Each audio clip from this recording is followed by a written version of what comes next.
One of my heroes is a man named Viktor Frankl. He was an Austrian psychiatrist who survived Auschwitz, the concentration camp during World War II. And being a psychiatrist, he was a keen observer of human behavior.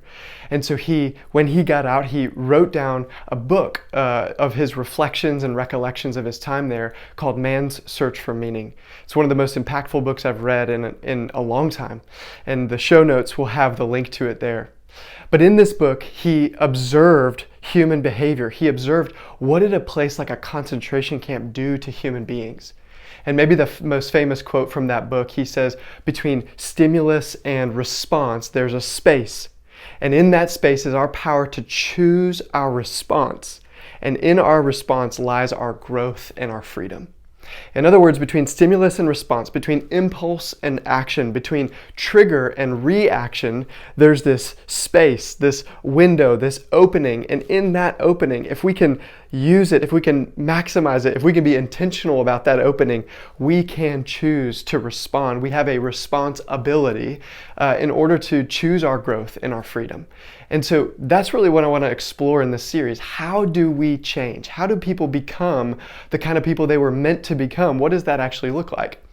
Well, I want to look at that under really this kind of 4 movement framework that I think is incredibly helpful.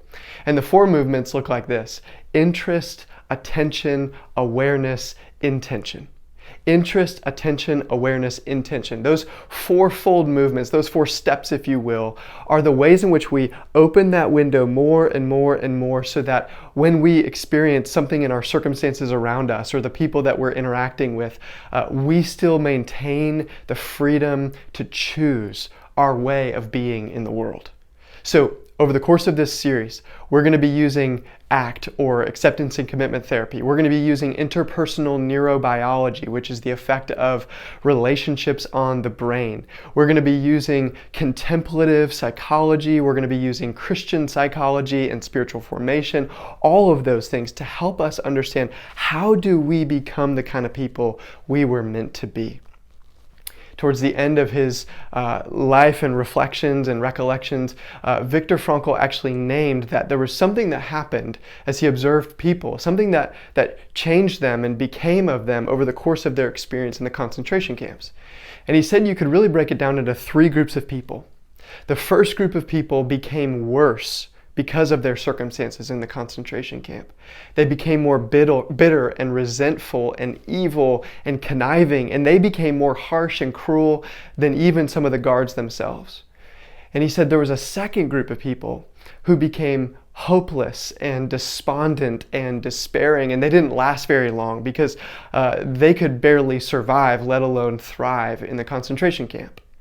But the third group of people, this third group is the one that he paid most close attention to and really confounded him for a bit until he reflected on it more. The third group actually became better in the concentration camp. They became more kind and humble and compassionate and generous.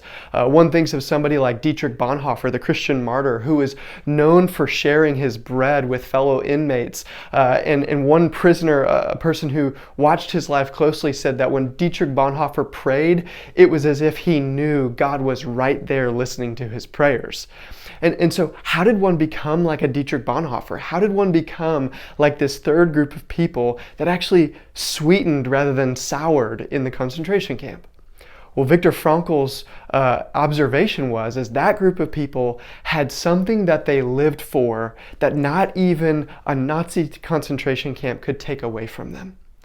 That and only that, a hope that lied outside of the concentration camp, was the thing that enabled them to choose, to deliberately choose how they were going to respond to the stimulus of the pain and the suffering and the tyranny of a concentration camp.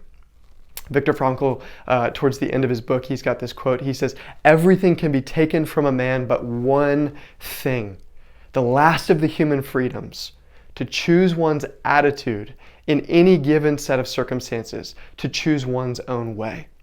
And so what I want to explore in this series is how can you have that last of human freedoms, your ability to choose your attitude, your posture, your demeanor, your disposition in whatever circumstances you find yourself in. That's what we're going to explore together over the course of this series.